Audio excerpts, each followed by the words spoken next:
What's going on, Chuckleheads? I am Carlo Guadagnino. This is the Dingo Talk Alumni Tour. My guest this week is Bill Kiefer, class of 1971. We're going to talk about everything that led up to Bill coming to Bethany and what he did throughout his life. Board of Trustee member, Alumni Council, legal counsel for Weirton Steel, and a couple other things. But without further ado, this is Bill Kiefer. You wanna know by now. You wanna know by now. You wanna know by now. You wanna know. You wanna know. What's going on, Chuckleheads? I am Carlo Guadagnino. This is the Dingo Talk Alumni Tour. My guest this week is Bill Kiefer, class of 1971. Bill, thank you for being on the show. Hey, I'm glad you asked me. So we're going to do this the same way we do every week. Bill's going to tell us how he got to Bethany, way back when. We'll talk about his time here at Bethany. Take a break. We'll come back. We'll talk about that dreaded test that keeps us all kind of connected and everything that Bill has done since he left Bethany. Well, figuratively speaking, left Bethany. But so how did you end up here at Bethany as a student? It's interesting. Probably like most people in my class, most people my age. It was a combination of family push, guidance counselor push, but I had my mother had a minister when she was growing up who was a Bethany grad, and she thought he was just a phenomenal minister.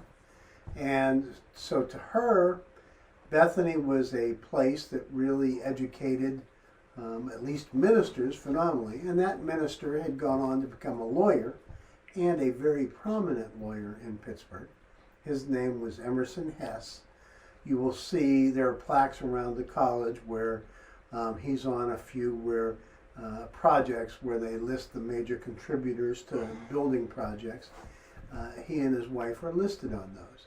But to her, he was one of the most successful people she met when she was young.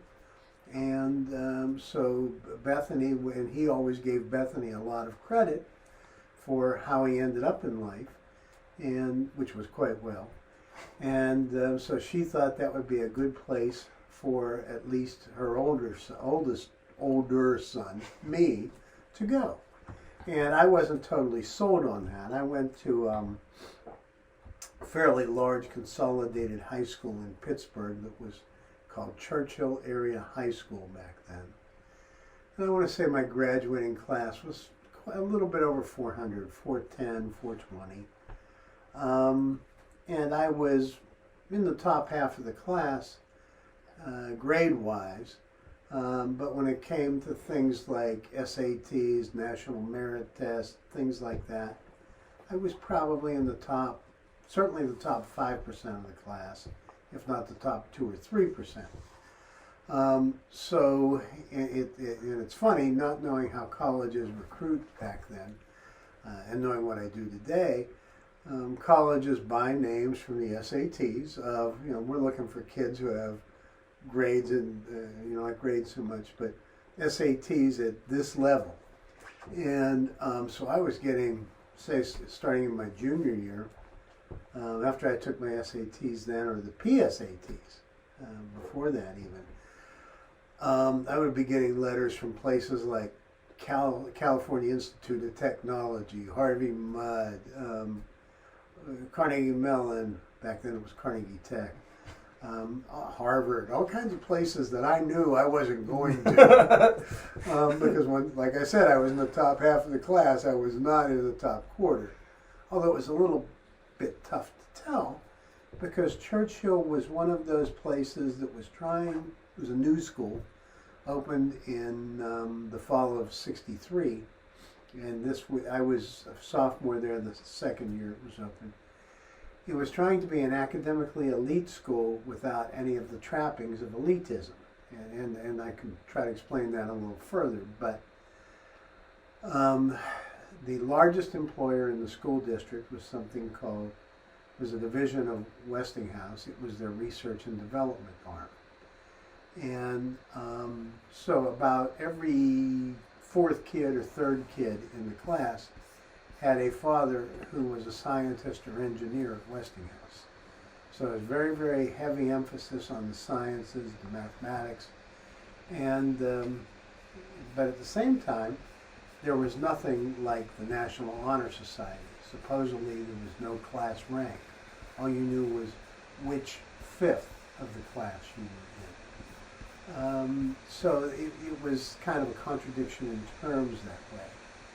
But they tried very, very, very hard. It was very good high school academically. And it was a very large school with... I gotta stop you right there. Hold on one I second. don't know what happened there. Somebody was trying to call you. It's fine. It's still recording. Okay. It was a You very can edit it, large yeah. school for about 1,400 kids, 1,500 kids overall in 3 grades. It did its mission well. But in any event, they had recruiters come in almost every day. You could get out of a class if you wanted to hear from a recruiter from a certain college. And at some point in time, was probably maybe the fall of my senior year, I was getting ready to apply to schools. The Bethany recruiter came through, and my mother certainly wanted me to, my dad too, to see them. So I did, and it was a really impressive gentleman by the name of Stephen Monheim. Stephen was a recent graduate. He was one of their 2 admissions department people that were on the road, and could knock anybody's socks off. And I came away saying, boy, this place must be really something. Well, back then, one of the things Bethany did, they would take their number 1 women's graduate, number 2 or number 1 men's graduate, and offer them jobs recruiting. And if they didn't get number 1s, they would drop down to number 2. But they usually got them. And I know that Stephen had a very, very successful business career in New York. And he was, my recollection, the nephew, perhaps, of a Steubenville businessman who just passed away 3 or 4 years ago at the age of 102. Long life. Long life, very, very prominent businessman. Was primary shareholder in companies like Amco Pittsburgh and things like that. His name was Louis Berkman. But these were the types of people that they had working in admissions that, if you wanted a career doing something, or if you wanted to go to medical school, they taught you about that. Mm-hmm. And Bethany, in some ways at that time, was almost an honors college. So anyway, I came away impressed. I did the application, and I was worried about getting in. I applied to 4 colleges, Bethany, Dickinson College in Carlisle, Pennsylvania, the University of Pittsburgh, and Penn State main campus. I got into all 4. And I was a little undecided, but my parents were pushing hard for Bethany. We went and toured Dickinson, and I can tell my dad wasn't thrilled about it because it was $1,000 a year more. It was maybe $4,000 a year, maybe $1,500 more. And Bethany had offered me a small scholarship. Mm-hmm. And so that was something in its favor. But and they didn't want me staying in Pittsburgh, and they didn't want me in an atmosphere as big as Penn State. And they were paying the bill. Yeah, so they had a lot to say about it. So in any event, they convinced me that we should go down and at least look at the campus. Now, everybody went to church almost back in those days. This is 1967. So instead of going to church this Sunday, let's just drive down there and take a look and see what you think. So, and I read in the catalog, and there were a lot of things I didn't like about just no alcohol on campus, no this, no this, no that, no that. And I don't know what had happened there the night before, and I can tell you my visit was January 15th, 1967. This was a window tour, a drive-by, because it was the day of the first Super Bowl. And they parked the car in front of, nobody around, it's like 11 in the morning, because I wanted to be home for that Super Bowl. They parked the car in front of Cochran Hall, and which I knew from the catalog, was a freshman men's dorm, and there were beer bottles and cans all over the front lawn. And that was the end of And that. I said, well, maybe this place isn't so bad after all. So it's fine to have rules, and it's fine to know where they end. So I then had a formal visit a few months later. I'm going a few weeks later, perhaps March, might have been right after spring break. And my tour guide was the woman, her name was Eileen Kistler, who had been the #1 graduate on the female side in the class before. And she was wonderful and took me around school. And my high school sent maybe 2-3 kids here a year. And I saw 1 or 2 of them on campus. And it was a great tour, at the end of which I met Bob Sandercox, who was in charge of admissions. And he explained to me how much I would like it there and how much they would like having me come, and that was impressive. And I think that probably sealed the deal for me. And I also had a history teacher who had graduated from here a few years before that. Her name was Beverly Carlson, and she wanted me to go here So every day. you had different, everybody from every which way was pointing you in the... Everyone but my guidance counselor, who thought I was an idiot. So he was probably right, but I remember he never spent any time with me. I mean, you're in a school that size, that each one of them has 400, 500 students. There were only 3 guidance counselors, and just doing the schedules, being sure people are on track, getting the transcripts out, whatever it takes, that's a lot of time. So I remember having a meeting with him about college. This was shortly before I graduated. And I sit down, and he's looking at my test scores and my grades, and he says something like, "We sure missed the boat on you. You really fell through the cracks."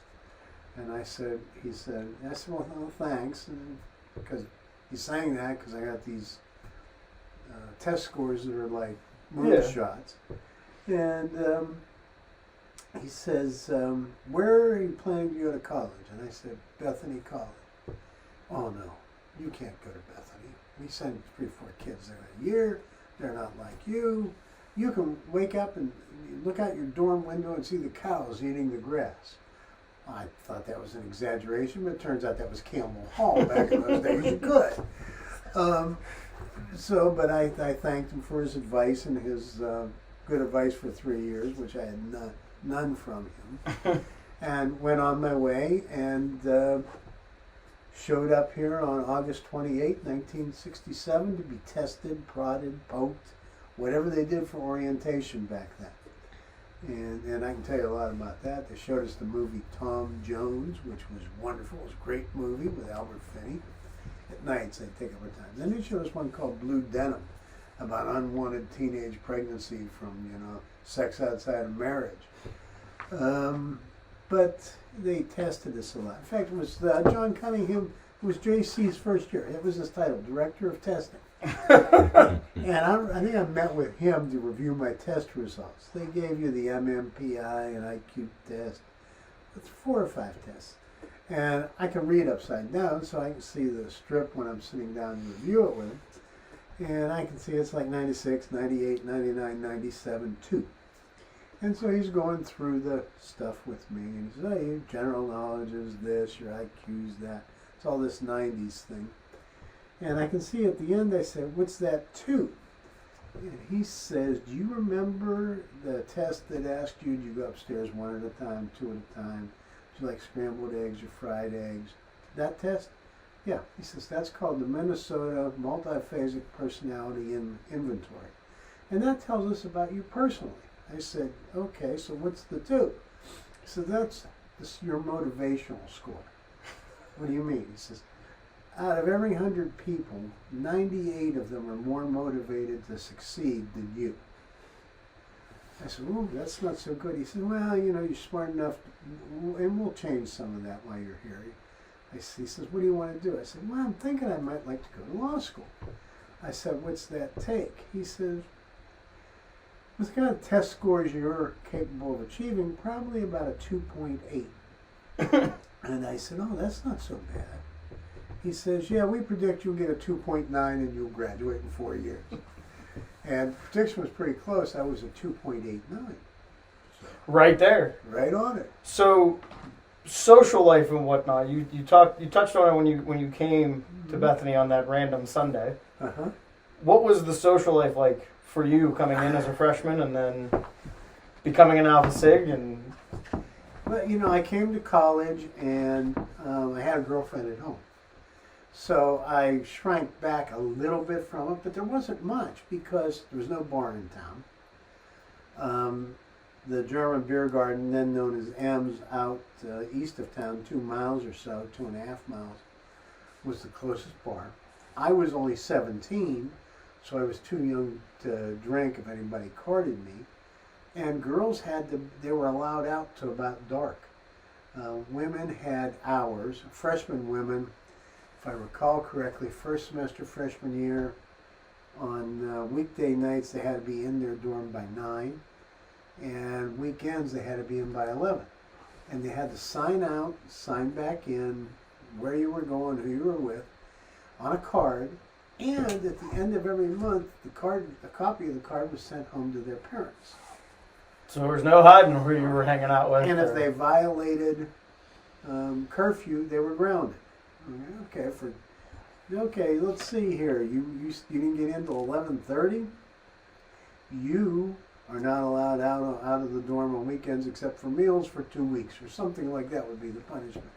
So the social life was a little lean, unless of course they said you joined a fraternity or a sorority. Was that how you go down that road, or was that something you Pretty- always? Pretty much. It wasn't something that I had ever thought much about.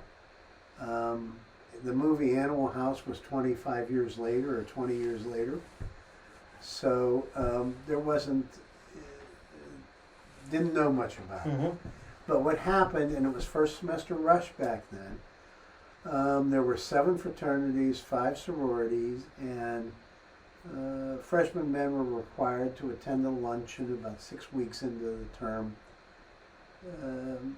in the basement of Phillips Hall, which was where women normally ate. And we had a lecture on why, the importance of, well, should you choose to, these are the advantages of joining the Greek system, and it's not just parties and fun and games. There's academic side to it. There's study hours and all sorts of things. But the social life in the college was largely built around that.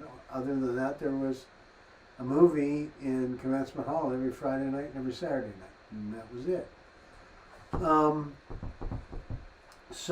the way it was structured is each of the fraternities for men and sororities for women would have the names of and post office box address of so many students, and they would send an invitation to a quote rush party,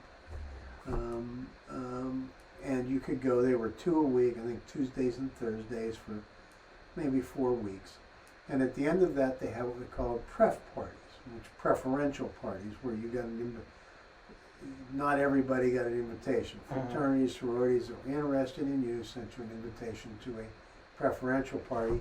And you could spend 2 hours there, or I think that's how long the parties were, or less if you wanted to double up and go 2 places. At the end of that, you made a list of 1, 2, 3, and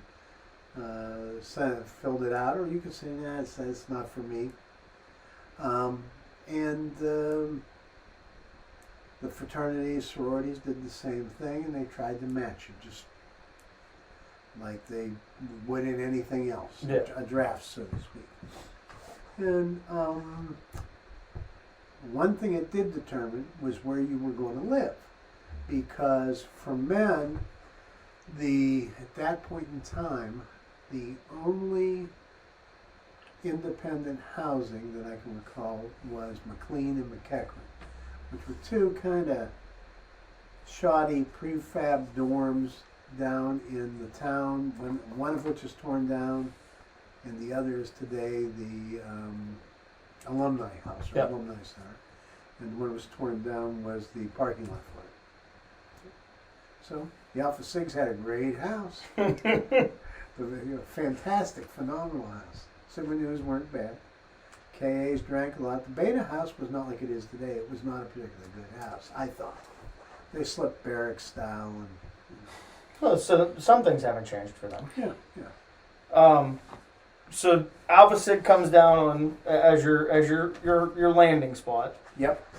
Did Bob Sandercox play a role in that at all, or was it after the fact that? I'm sure he probably did. As director of admissions, I've always suspected that he may have told their rush chairman, this is the what I think are the ones you really should focus on in the class or whatever. But I don't know that he did that. I've never asked him. But one was always very keen about this, not wanting to disappoint Bob Sandercox. And what was so you're talking? There was, you said what, seven fraternities, 5 sororities. Yes. What's the enrollment at Bethany? in That your time about 1,200. Okay. And And the professors all basically lived in town, and it was. pretty much so. I mean, living out of town might be somebody living in Wellsburg, or Up on Washington Pike. yeah, Okay. exactly. But more than I can't remember many that did live out of town. Most of them were here in the town, and that is now. The school had some faculty housing, but there were apartments around town, and housing. The college would assist professors who wanted to buy a home. Mm-hmm. So, Which also it takes a load off of the professor. It relaxes you. Now you have a place to stay. yes. And so what were the professors like when you were here? Because you said the rules on what women could, like, there were rules on women. There seemed to be a lot of rules in the catalog. What was the academic and everyday It was really experience? rigorous. English, for example, was a very prominent major, and they would have a rule. 3 absences, excused or not, you failed the class. Economics was very rigorous. And biology, chemistry, physics. Physics was headed by the chairman of the physics department, was a Chinese person, Dr. Wei, W-E-I, who was not internationally known, who had come to the U.S. There'd been a communist takeover in China plus the Japanese invasion. I'd been a head of the United Nations Commission on Nuclear Energy. I told you the type of Westinghouse scientists, a lot of them were foreign. 2 of my parents' bridge partners were the Tongs, who also came from China. And Dr. Tong, when he found I was coming to Bethany, you study with Dr. Wei. He, genius. Okay. Dr. Tong was pretty bright too. And for him to say that, it's... Yeah, exactly. So,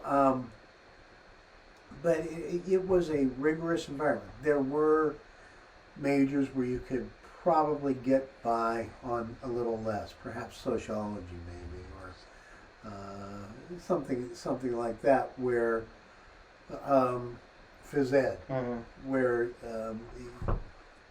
it was maybe a little bit easier academically. So you have the rigorous academics, the social life that comes alive when you join Greek life. What was athletics like? Athletics were really good. Football was very, very good. Bob Goyne was the coach then. And I think in the previous 3 seasons, he hadn't had an undefeated, untied season, but he had at least one season that would have been undefeated but for a tie, and a couple of one-loss seasons. They were really, really a heavy hitter in the PAC at that time. And that's NAIA PAC. That's Yes. before it becomes the Division III. Yes, Okay. and then you had basketball had won the PAC championship 4 years in a row. Swimming was nationally ranked. They finished 3rd and 5th in the 2 years before I got here. Baseball was very good, aided somewhat by my class. I think the spring of '70 was at that time again coached by Bob Moyne, the first time they ever won the PAC outright in baseball. Soccer was just starting. It was a club sport moving to a varsity program. John Cunningham became the coach, and Stelios Papadopoulos, Fuzzy Williams. These were guys that founded the program. Plus, there were some excellent kids that had come in from New Jersey. Richard Cox, I think comes to mind, and some others. And some other kids had flopped over from football to soccer. On the other hand, Bill Torowitz was a fraternity brother of mine who'd been a very good soccer player in New Jersey. High school didn't have a football team. He came here and became a defensive lineman. His senior year, he was co-captain of the football team and all PAC. So there was fluidity. And you certainly had a chance to make your mark in athletics. My younger brother came here. He was 2 years behind me, and the year he was a pitcher on the baseball team, the year they won the spring of '70, the year they won the PAC, and I remember Bob Goines' quote about him in the yearbook for that year, keeping in mind he had Denny Robinson and Bill Torowitz as great pitchers to start, and he said our bullpen was Neil Kiefer. And he was very effective as a reliever his freshman and sophomore year before he became a starting pitcher.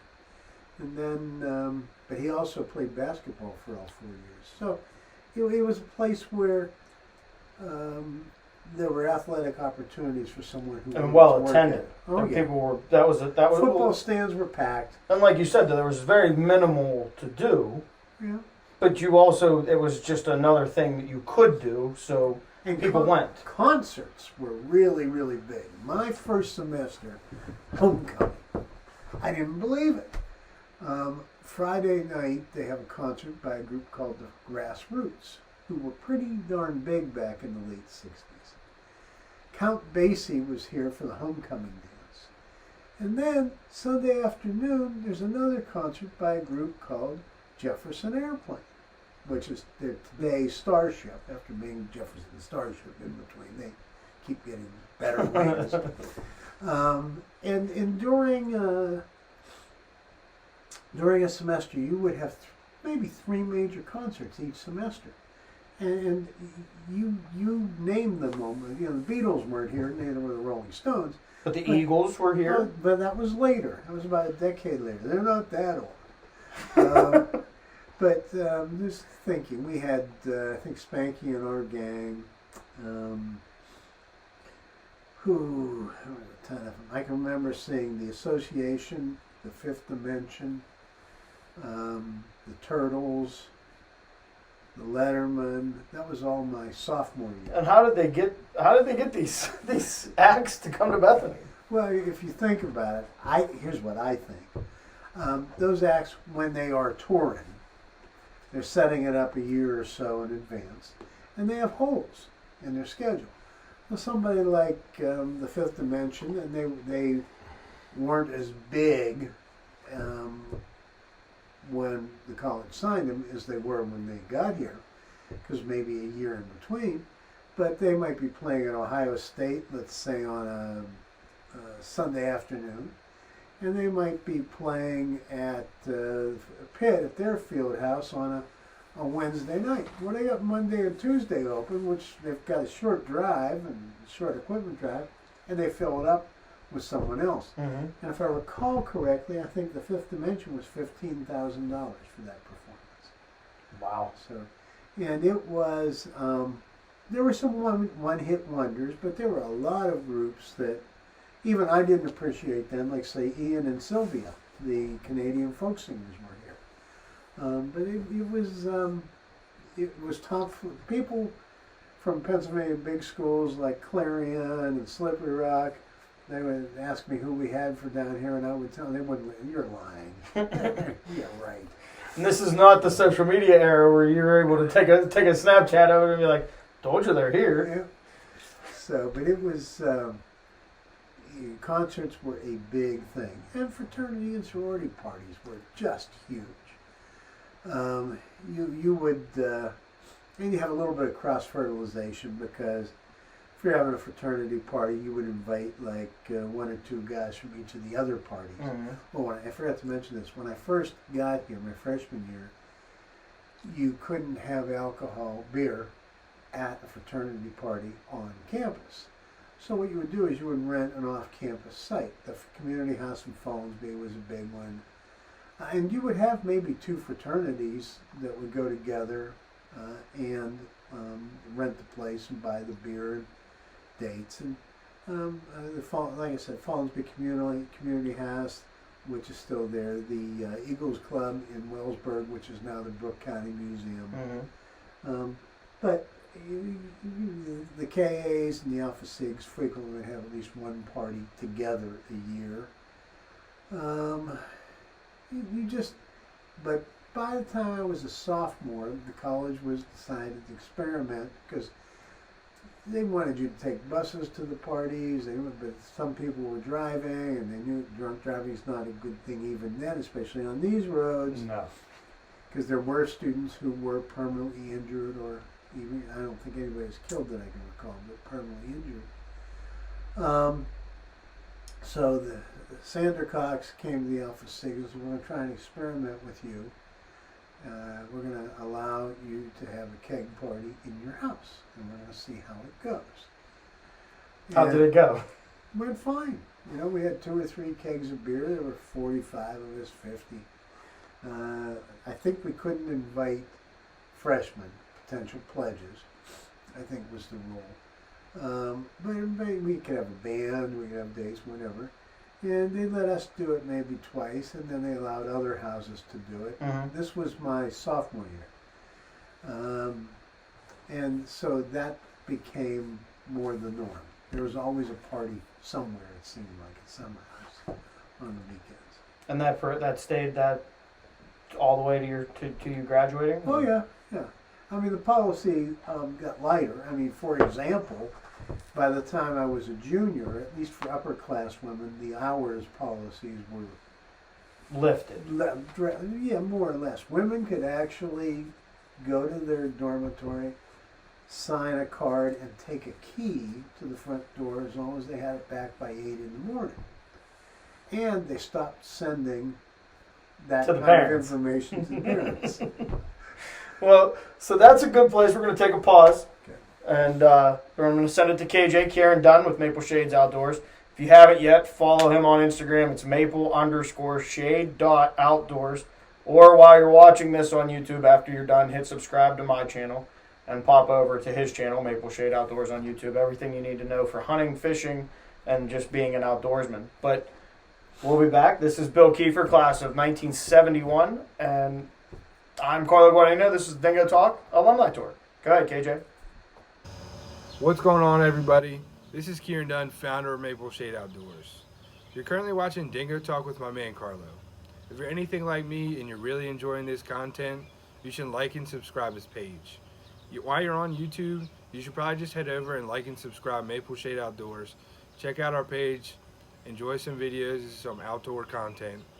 You might as well hop on Instagram, Facebook, follow us, Maple Shade Outdoors.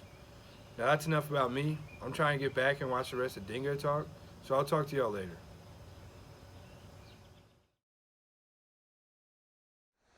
What's going on, Chuckleheads? I am Carlo Guadagnino. This is the Dingo Talk Alumni Tour. My guest is Bill Kiefer, class of 1971. We left off. We were talking about what social life was like, the concerts, the fraternity parties, the rigorous academics, and rigorous academics comps. Woo! Comps? So I've talked to a couple people, and it was not the comps that I know comps. Correct? Everybody wasn't standing outside. There wasn't. No. It wasn't like that at all. Comps, you sat and you had 2 days, 8 hours of written essay type question. Well, liberal arts school. I'm a history major, so that lends itself to written responses. I don't know what they would do in physics or mathematics, even though I have fraternity brothers who were in those majors. But it is kind of unusual because they can, history, they might ask you anything from the beginning of writing to last year. Yeah.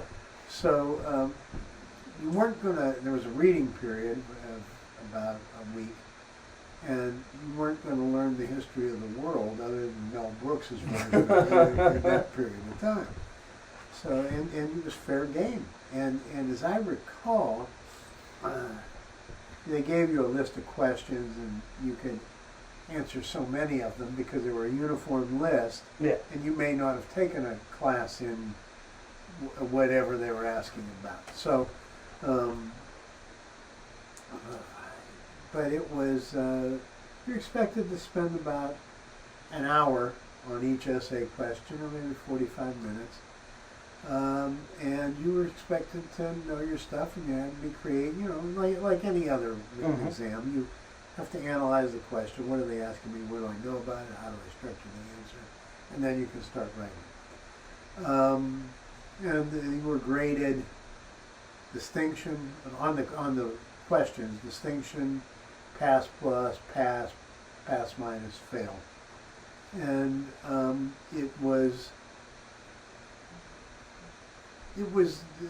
strenuous, but it was not rocket science. It wasn't petty stuff. I mean, you might be asked about one of my favorite topics, the Scottish Enlightenment or something, or you might have been asked about Florence and the Renaissance. Or U.S. history. You might be asked to, a broad question, let you talk about the causes leading up to the Civil War and the turning point of the war, whatever. So the hard part, though, that everybody gutted was the oral examination, which is about an hour long. And it's a 3-person panel, consisting of generally a senior member of the faculty in your department, a junior member of the faculty in your department, and an outsider. So I had a panel of William Young, who was head chairman of the department,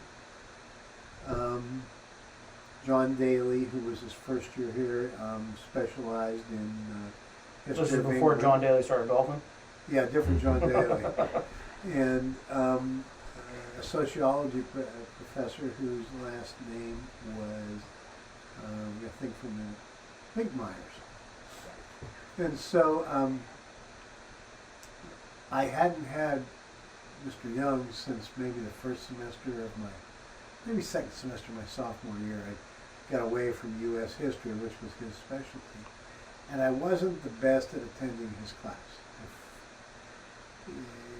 A lot of times, if I didn't think somebody was a really gifted lecturer and I could get it from the book, I didn't show up if class was early in the morning or something. And especially if we had a bar in town by then, if I'd been there too late. Then I had Dr. Daly, History of England. That's just, I only had him one semester. This was his first year. And it's really like the second half, like maybe from about the Stuart monarchy regaining the crown after Parliament's revolution, and so starting with maybe Charles II up to the present day, or up to sometime, maybe the end with Queen Victoria. And I had Dr. Myers from sociology, not the one from philosophy. And I had taken a course from Myers, but I'm a senior. And it's a 100 level course. I just needed a requirement, something. Yeah. And they were playing at the end of the semester a game called SimSoc, Simulated Society. I'm starting reading period. And it's like, hey, I'm not going to be here anymore. What do you mean we're playing SimSoc? Yeah, I know. I got calls. I said, people die in SimSoc. They didn't work enough to get food, whatever. Just just pretend I died. I'm not going to be here for the next week. And he was very upset with me. Well, he turns up on my panel. And daily, I had cut for a week to take a special course that was a week long. Something called Russian Literature Russian History through Russian Literature in the 19th century, something like that. And it was a pretty cool course, but it was like a 5-day, a week, 3-hour course for 1 week, 1 hour. And so I cut History of England for a whole week. Where were you? Well, I was taking this other class. And he blew up at me, and I now understand it. And, somebody else was more important than me. I mean, this guy's a college professor, for Christ's sake. So, those two were on the panel. And so, like Dr. Young goes, when I'm like, I'm trying to place you. I see you've taken U.S. history a little bit. I couldn't remember who you were, but you have like the highest LSATs in the department, the highest GREs, whatever, some test. And these two gentlemen couldn't quite explain who you were. And it sounded like with, a very kindly guy with 2 raging bears. And so Daly starts talking to me in German. And I said, I'm sorry, Dr. Daly, I don't have any understanding of German. Well, perhaps if I elaborate a little further, you'll understand of whom this was said. And he starts out in German again. The one word I picked up was Juden, which is somebody's Jewish in German. And the only person I could think of was a prominent Jew at the time that he's teaching and speaking of was Benjamin Disraeli, a prominent prime minister of England. And I said, oh, that would likely be Disraeli. Oh, okay, I didn't expect you to get that one. So, and after that it went... Everything calmed down. Everything calmed down, and it just went okay. I did not get distinction. That was a foregone conclusion. Later on, I was mailed my written answers. I think it was the practice back then. And they were all either pass plus or distinction minus. But as I recall, I don't think there was anyone in my department, and there were a lot of us. I'm going to say like about 18. I don't think there was anyone who got distinction. If there was, it would have been maybe one person. So you finish out comps. Yep. You already had decided when you got to Bethany, law was going to be... I had been admitted to law school. I found that out. Law school admissions back then were kind of all mailed about the same time. I had applied to Ohio Northern, Pitt, Dickinson, and WVU. And I got into Pitt, Dickinson, and Ohio Northern.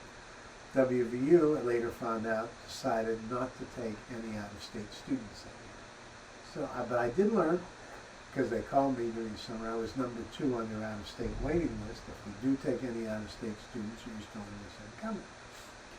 And I said, no, I decided I'm going to go to Pitt. And they established me well. Later on, in West Virginia Lawyer, 30 years later, there was a story about the guy who was number 1 on the out-of-state waiting list. And he ended up practicing in West Virginia still. And they referred to it as the year we took no out-of-state students. There was a big gap between number 1 and number 2. He was in Harvard or Yale, I can't remember which, and he had come here and volunteers, Vista Volunteers in Service to America, and really wanted to stay. And unfortunately, he had to go to Yale Law School, but then came back and worked public interest positions. And he was a very successful lawyer in the States. So, and if you have somebody that is similar in Bethany, they're graduating, or maybe they've already graduated and they're into this law school thing, how does law school go for... Well, at that time, at least I can only speak about Pitt, because that's where I was, and there was probably, you have 3 classes. I remember there were 2 Alpha Sigs in the 3rd year class when I was a first year. There were a KA and might have been an independent, I think a Delta in the 2nd year class when I was a first year.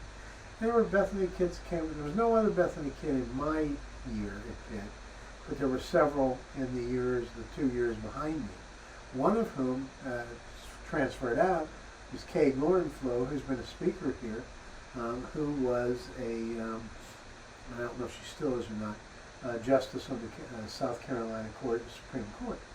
So, but it was, again, intellectually challenging, but law school is very much logic-based, vocabulary-based, reasoning, thinking, and it's really, I've always thought, a fascinating exercise. Not everybody will tell you that. So what, after you get out of law school, what is the next move for Bill? Well, it was recession.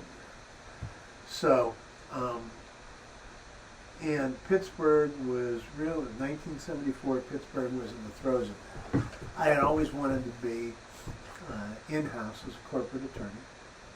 And there were, at that time, a tremendous number of corporate headquarters in Pittsburgh. Trying to land a job with one of them. I remember Alcoa, which Aluminum Company of America at that time ruled the aluminum industry. And their recruiter, I don't remember his name, but he was malicious. And this interview was not going well. And by the way, I had even better grades at Pitt than I did at Bethany. Yeah, so I think I might have graduated right around 15th or so in my law school class. And I said, tell me, how many openings are there in your department? Because they had about 35, 40 lawyers in the department. And everything he would talk about was we at Alcoa, we at Alcoa. Well, just tell me at Alcoa. And he said, well, we at Alcoa normally have 2 a year because typically someone will leave and we'll also expand the department. So there's 2 openings? No, we at Alcoa only have 1 opening this year. Okay. Where do we at Alcoa interview? He said, well, normally we mostly interview Pitt, Duquesne, Ohio State, more regionally. But as you know, this is a recession year. So this year we at Alcoa are interviewing at Harvard and Yale, blah, blah, blah. I said, oh, do you have people wanting to come to Pittsburgh from there? Listen, I've got 38 people signed up for interviews at Yale over a 2-day period. Thinking, I have no chance for this job. But there was a lot of, there were interviews like that, and there weren't many of them.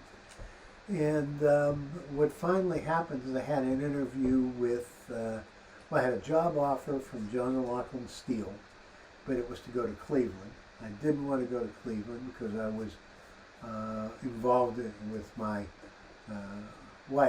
then wife. I got married right before my 3rd year of law school to my Bethany sweetheart. She didn't want to leave tri-state area.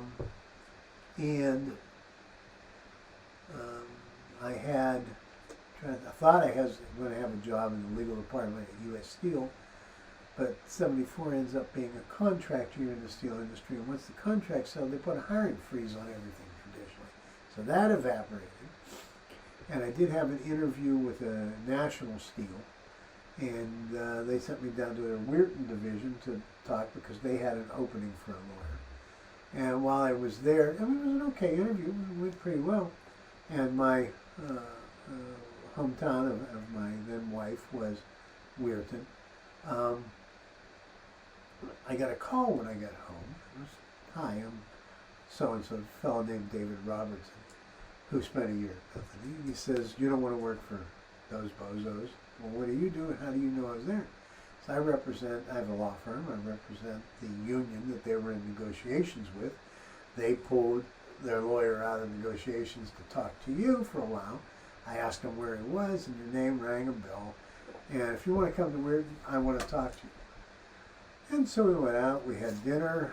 It was a very small firm, but they were willing to pay me what the biggest law firms in Pittsburgh were willing to pay, or the in-house, which was at that time around $15,000 a year. And I took the job.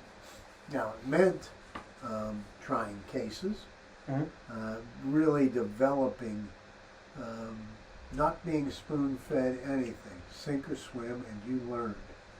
And in the my first 10 years there, I used to know, but I don't remember how many jury trials I did. Labor arbitrations were well over 100. And things like workers' compensation hearings and stuff you kind of did in your sleep. Yeah. Okay? But, I appeared before the state Supreme Court a number of times, probably 5 or 6 times a year. So it was a very intense sort of practice, but it was rewarding. Mm-hmm. And when I was about 32 or 3, National Steel Corporation decided to spin off that particular division. It was the Weirton division, and to an ESOP of Weirton's employees if they could pull off the financing. Well, the union was heavily involved in that, so I got involved because, as I said, David was the union's counsel, and at the end of which, I still wanted to do something different, a corporation somewhere, and lo and behold, the Weirton Steel Corporation made me a job offer because the fellow who was headed their legal department was going to Pittsburgh to work in a law firm, and would I be interested in more or less heading it? It was a nascent, I think that's how you say that, law department, and where did we go from here? And I spent 20 years doing that, or 19 and a half. So, And then how do you end up finding your way back to Bethany? Yeah. But keep in mind, I'm only a little ways up the road, so if somehow or other, when I was in my mid-30s, Bethany reaches out to me to be on Alumni Council. And I did that for about 6 years or so.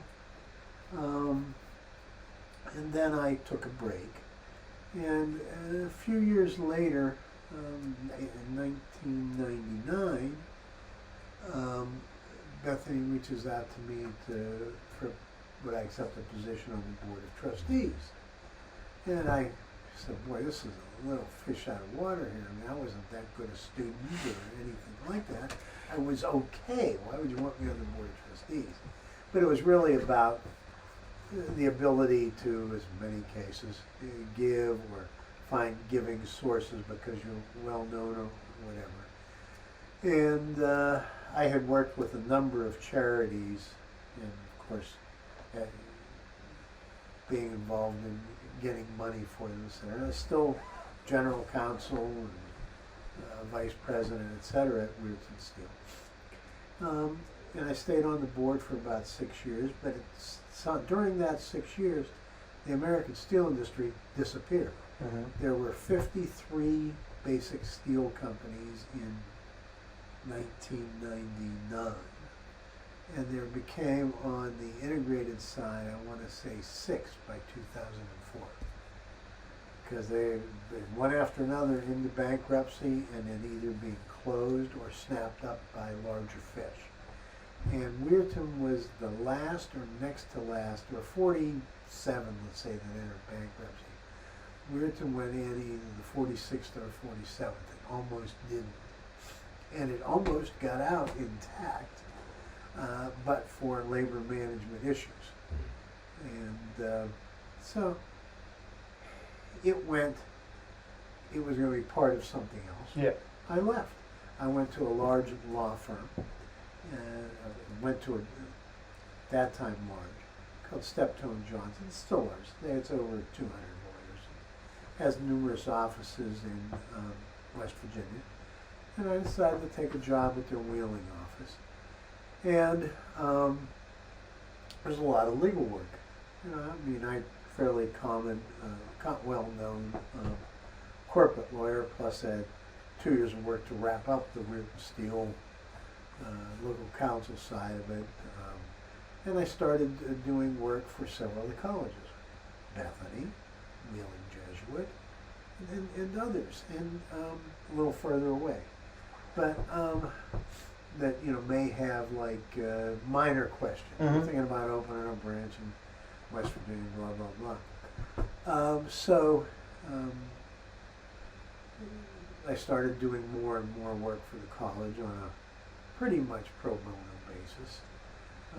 But sometimes I'd say, listen, this month I got 40 hours for you. I got to charge you something. You got to put it in next month. But after doing that for about 2 years, the then president came to me and suggested that perhaps I might like to be his number 2 person. That's what he called it, at Bethany. And I gave it some thought. At first I didn't want to do it. But the more I thought about it, I didn't really like practicing law anymore. It wasn't that much fun. Mm-hmm. And I really didn't like, in my mid-50s, whining and dining people. And especially after years and years of being wined and dined by people who want me for a client. So I knew how to play the game, but I just really didn't want to do it much anymore. So the longer I thought about it, the more of a good idea it became. And I came to Bethany in the late summer of 2005 and basically had responsibility for things that I didn't have to worry about fundraising, I didn't have to worry about faculty, and I didn't have to worry about admissions. But the other things, like where does the sewage go? Are there enough beds in this dormitory? Everything. Where are we with regard to scholarships in this sport, that sport? When the NCAA runs our numbers, how are we going to look? All the myriad of things that a college has, Mm-hmm.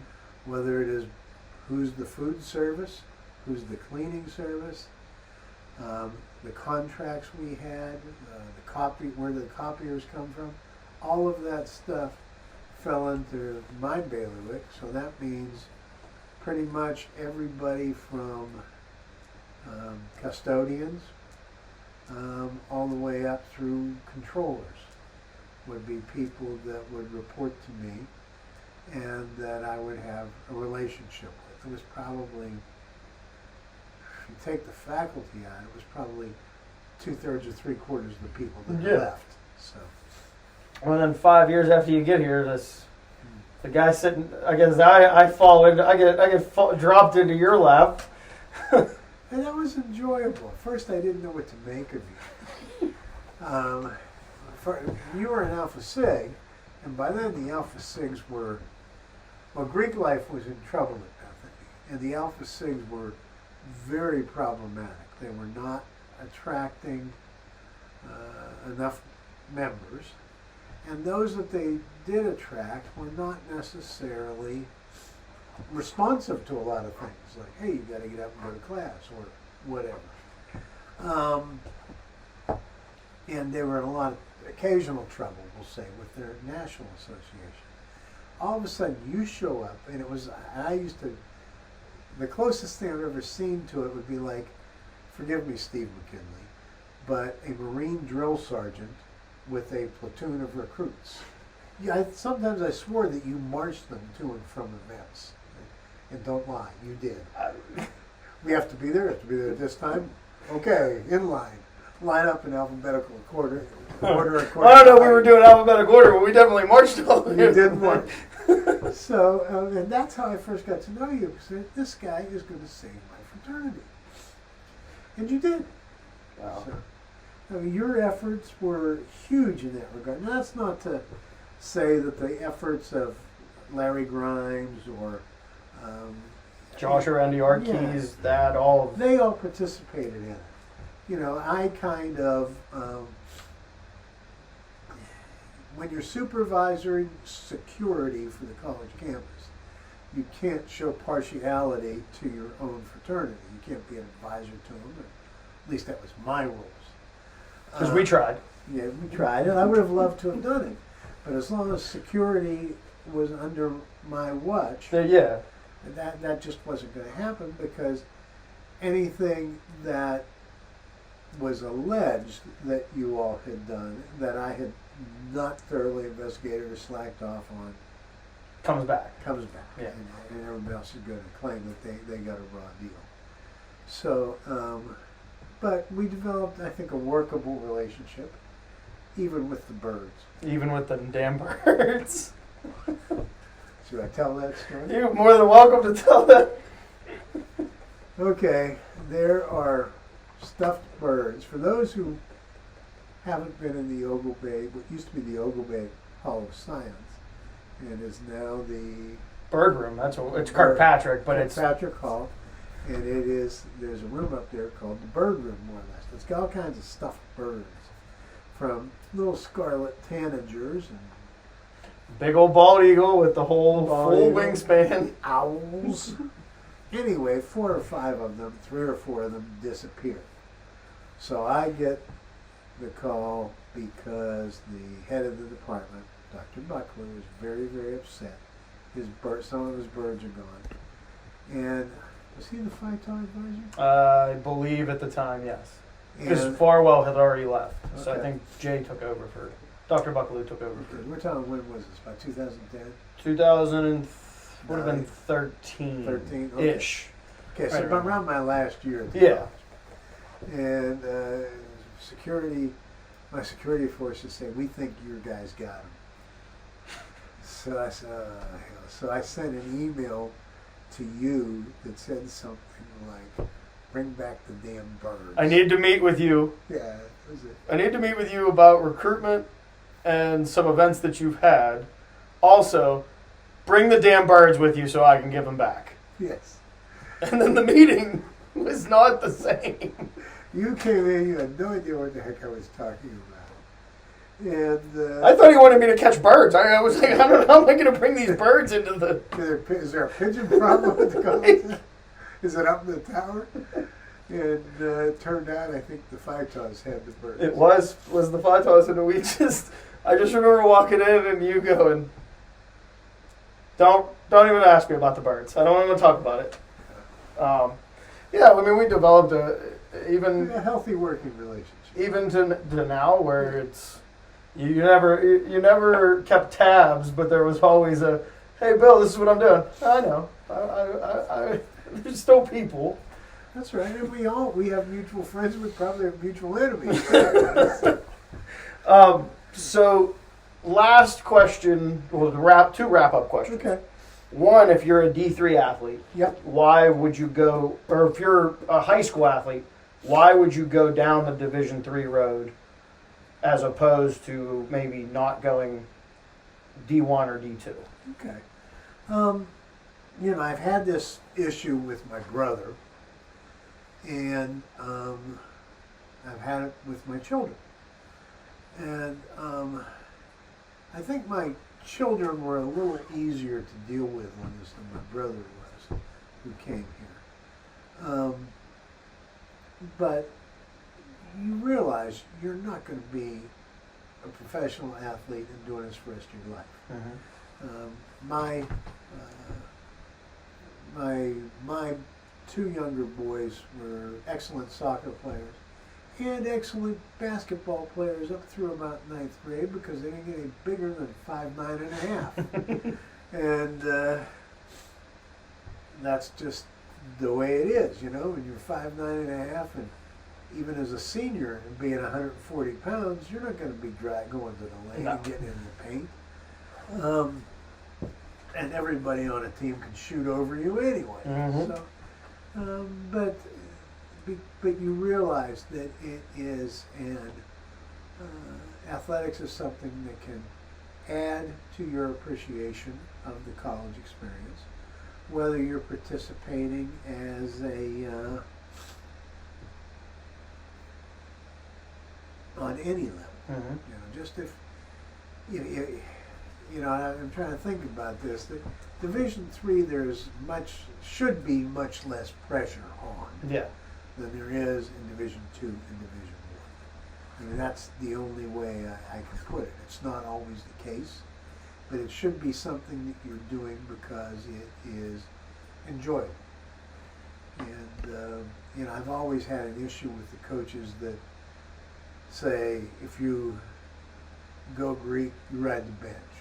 you're off the team, whatever that.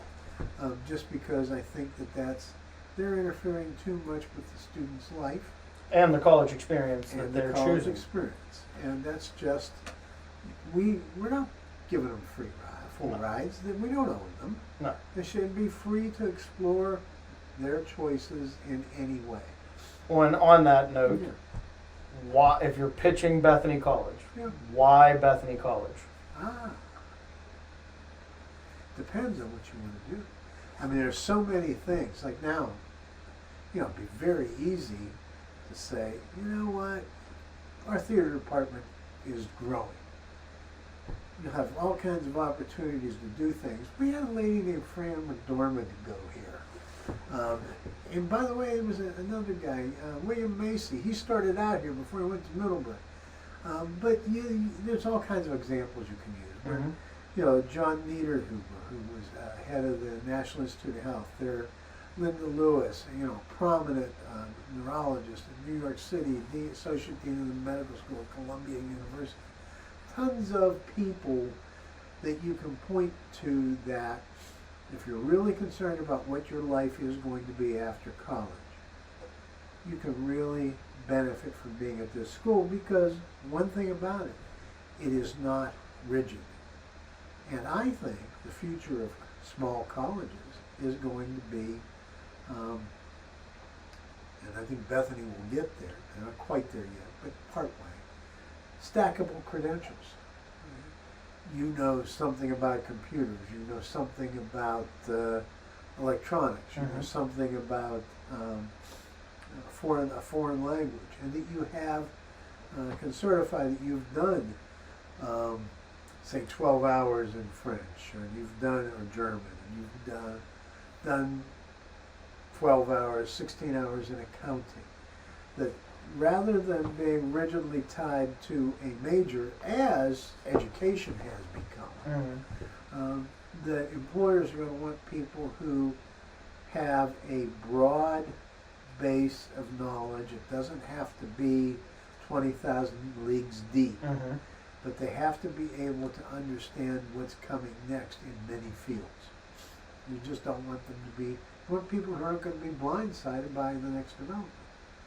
So I think that's one thing. And I think another is the opportunity still to have, at the end, let me say this a little differently. At the end of the day, you are going to get out of college exactly what you put into it.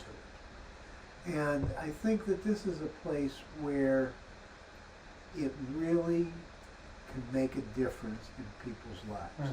I've just almost done. I just did part 3 or 4 of a newspaper series for a small paper on Thomas Campbell and Alexander Campbell and what they started. And I heard this joke once at Founders Day in the college that Alexander Campbell was going to bring all Christians together under one umbrella. Instead, he created 6 new denominations. In reality, it's 9. But, it got a little off track there. But it's a place where you can point out to so many people who that are prominent or were prominent, extremely successful, that really benefited from this place.